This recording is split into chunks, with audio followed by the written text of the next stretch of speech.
military, like Nick here does, or token, where most commonly known as. Today I'm here to talk about my 2004 0.5 Nissan 350Z. 0.5, why you ask? It's a half-year Z. Looked up the VIN. The reason why it's a half year is because they bought the car back to re-correct a whole bunch of recalls they had on it. Stuff like the powertrain and stuff. But I'm gonna talk about my car. First of all, a little bit about me. 12 years Air Force vet. I was a parachute rigger. I also worked at Exotics Racing, and now I'm working at Tesla. So as you can see, automobiles have always been around me since a young age. Me and my dad kind of fixed up a Honda Civic DX back in the day, way before Fast and Furious. We had a white one Xenon body kit, one aero rims when 16s were still low profile. And my car was white back then. So this is another reason why I picked white as a color. I kind of want to resurrect that old build me and my dad deal. So more about the Nissan 350 here. People know it as Token Z, so it's a pearl white. Actually has over 200,000 miles on it, which I'm extremely proud of. Car starts up every morning, turns off every morning. But unlike any car that's this many miles, still have its moans and creaks, which I'm still trying to hunt down and correct. One thing about this car that most people don't tend to like is the automatic transmission, or auto tragic. Why did I didn't get a manual, you may ask? Actually, I purposely hunted down a Z that wasn't a manual, which was incredibly hard to do. I found this Z at an Infiniti dealership. It had 42,000 miles when I bought it, and now it's 200,000 miles. Like I said before, I've never had an issue with this car, so the last couple of years I've repainted her, add some more little body mods on it to just kind of give it more of that raced out touring car type of look. I got 19-inch TSWs on it, they're Camaras. I had them refinished. Used spacers to push out the rims. Got a cool tow hook in the front, like every JDM racer should have. So if you go too far in your garage, at least it'll hit that before it hits anything else.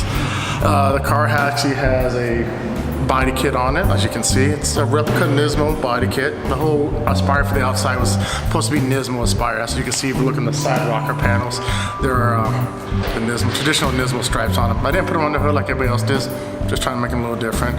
Replaced the headlights, the tail lights when the car was repainted about 3 years ago at S&M Auto Body. The back end has a pretty cool little feature on it, and I was behind a Toyota Celica one day just driving along, and I was trying to figure out a new spoiler to put on the car. I'm sitting behind the Toyota Celica, I'm like, you know what, I bet that fits the Z perfectly. So went out, bought a $10 one from a junkyard, had it painted, and actually looks like it's part of the car now. The back end does have a add rear bumper part. So the kit's not like a complete Nismo kit. It was pieced together from other kits, but I think it came out pretty cool. I like the vents on the side of the fenders. I took the Z logo off and just left the vents there. I think it's a cleaner look.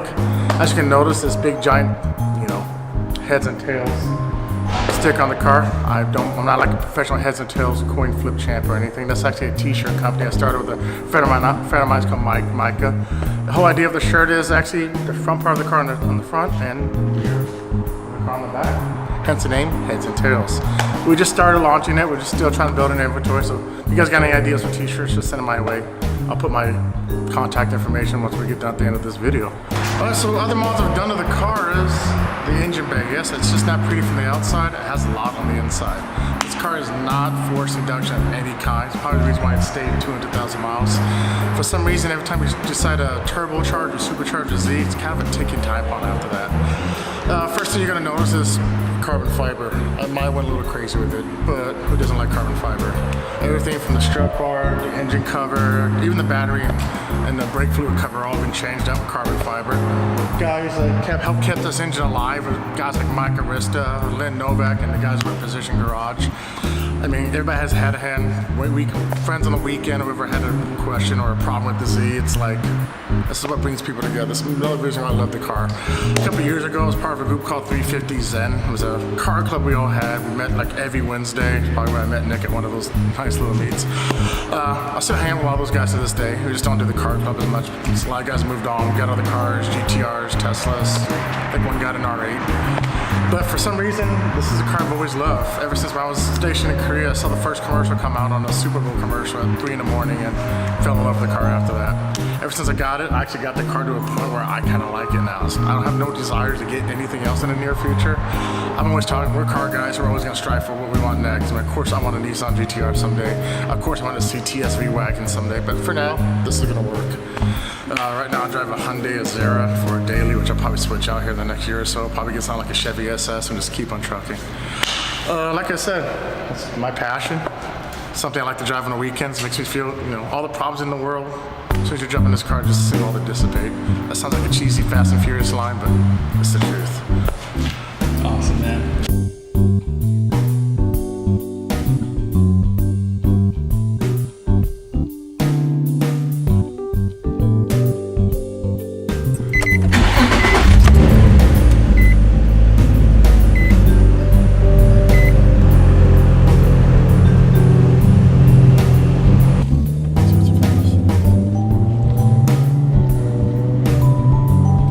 Yeah, it was basically a day like this, and I kind of realized that that spoiler will work on that car. It actually looks like the Celica spoiler was meant to be on the 350Z, and that guy had taken a 350Z spoiler and put it on the Celica. Because it kind of, in my opinion, looks a little out of place. I totally agree. I couldn't have said it better myself. But yeah, I mean, cars have always been a passion for mine. As you can hear that, it's the brakes. There's really nothing I can do about that. It's just aggressive pads with slot gel rotors. I don't know why I have slot gel rotors, but they look really cool behind the rim, so I'm just gonna keep it that way.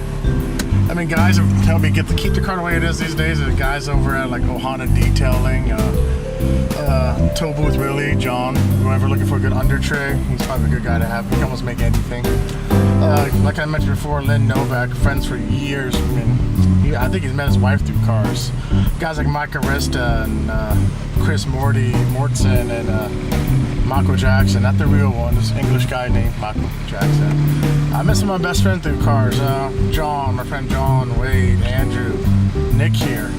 When I was in the military, it wasn't too often guys on base would stop each other because you had a cool car, because that's something we all can kind of relate to. You could be at somebody's house party and somebody mentioned a word like, yeah, I have a drift car at home, and all of a sudden that guy's your best friend, man. Cars are just one of those things where if you know you guys both like cars and beers and guns, and we can be friends.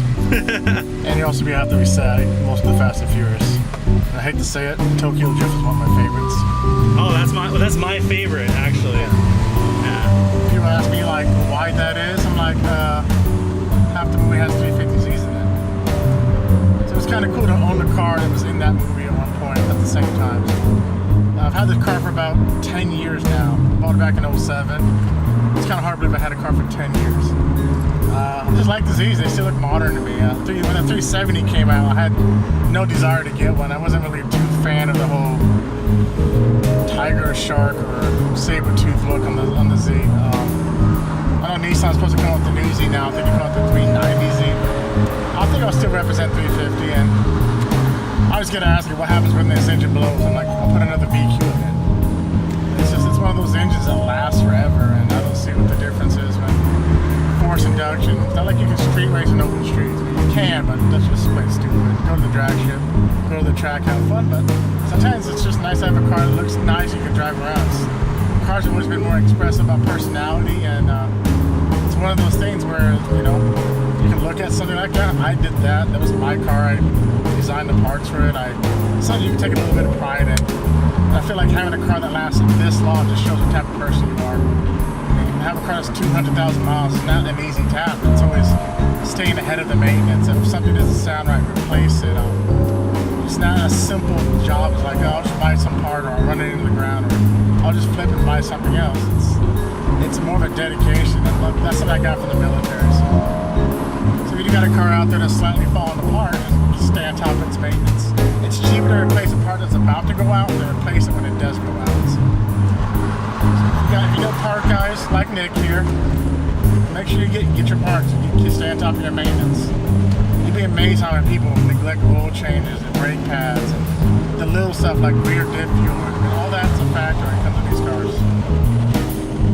Well, people always ask me like, when are you gonna get something else? When are you gonna trade this car, sell it? You might actually be able to get something. We are totally all agree with this car with such high mileages and all the mods have been done to it. This car's basically worth nothing to nobody but me. I'm going to keep this car as long as I can. But for a car for 200,000 miles, it's not without its errors or flaws, so follow me right here. Maybe you guys can help me figure out what the heck this noise is. So you want to listen right here real quick. It might be a little funny.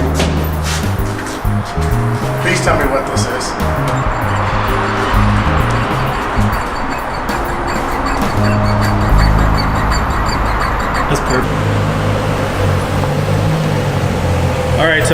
Got one last question for you. Go ahead. Will it do a burnout? The cat. Tell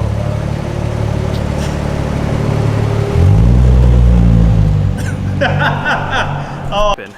As always, check out Heads and Tails, check out Precision Garage, check out FormulaAutohaus.com. Please like, share, and subscribe. Have a good day. Let's go get a beer.